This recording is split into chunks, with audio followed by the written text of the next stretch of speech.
درود با شما دوستان گرامی. برنامه نوبتی فوتبال آسیا است و ما از نویگری‌های فوتبال این قطعه به شما حرف میزنیم.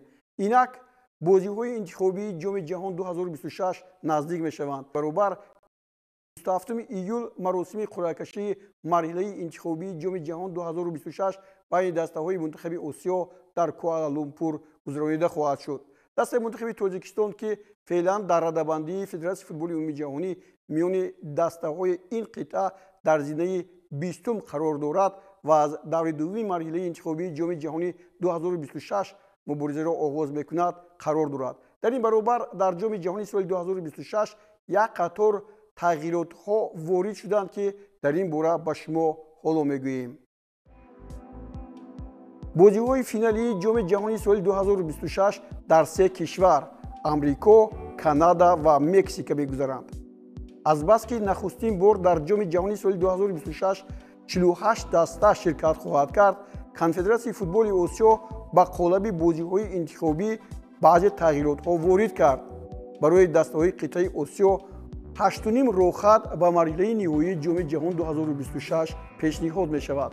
این معنای آن را دارد که از میان 45 دسته 18 تیم با امتیاز کلانترین طبق ریتینگ نوبتی فدراسیون فوتبال جهانی که 20 ایول نشر می‌شود در دور اول هر کدام روزهای 12 و 7 اکتبر سال 2023 در بازی رفت و برگشت غالب را معین می‌کنند و 9 غالب به دور دوم راه یافته با 27 دسته باقی مانده همراه می‌شوند.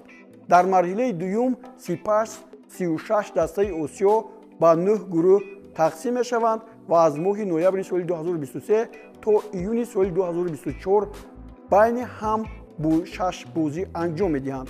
در نتیجه غالبان 9 گروه و دسته‌هایی که جای‌های دوم را می‌گیرند مبارزه را در دور سوم انتخابی جام جهانی 2026 ادامه داده صاحب راهخط به بازی‌های نهایی جام آسیا 2027 می‌گردند. قرعه کشی دور سوم جام جهان 2026 سال 2024 برگزار می‌گردد. از روی نتیجه آن 18 دسته بهترین آسیا از نو به 3 گروه تقسیم می‌شوند. پس از انجام دور سوم دو تیم بهترین از هر گروه صاحب راهخط و بازی‌های نهایی جام جهان می‌گردد.